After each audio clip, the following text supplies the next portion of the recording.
দেখো, আজকে প্রথমেই কয়েকটা কথা বলবো, কেউ কিছু মনে করো না।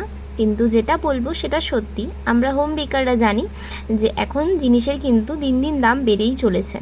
জিনিসের দাম তো কখনো কমে না, হ্যাঁ সচরাচর কখনো কখনো একটু কম বেশি থাকে, তবে কম আর হচ্ছে না, বেড়েই চলেছে।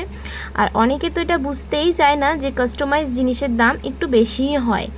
এটা অনেকেই বুঝতে চায় না বা বোঝে না, আমি সেটা জানি না। তবে অনেকেই ভাবে যে হয়তো কেকটা আমরা এমনি এমনি দিয়ে দিতে পারলে খুব ভালো হতো, ফ্রিতে দিলে আরও ভালো হতো, কিছু মনে করো না। কিন্তু কিছু মানুষ এটাই হয়তো ভাবে ভাবে কেকের এত হোমমেড কেক বলে এত ছোট একটা কেকের কেন এত দাম। কিন্তু এই ছোট, এটাও একটা মিনি কেক, কিন্তু এই ছোট কেকটাও ডেকোরেশন করতে আমাদের অনেকটা সময় লাগে। আর এই ছোটো কেকের ফিনিশিং আনতে একটু সময় লাগেই, এটা একদম সত্যি কথা। আমরাই জানি যে কতটা সময় লাগে ওতে। ওরকম এই ছোটো কেকটা যে করতে, ফিনিশিং আনতে যতটা সময় লাগে তাতে একটা বড় কেকও হয়ে যায়। মানে মিনিমাম একটা 1 পাউন্ডের কেক করাই যায়। তো যাই হোক, কেকটা ছিল একদম ছোট্ট মিনির মধ্যে, পার্পেল কালারের আর সাদার মধ্যে ছিল। কেকটা তোমাদের কেমন লাগলো জানি, আমার কিন্তু বেশ সুন্দর লেগেছে, বেশ পছন্দ হয়েছে। আর এটার ইনসাইড ফ্লেভার ছিল রেড ভেলভেট, যে নিয়েছিল তারও বেশ পছন্দ হয়েছিল।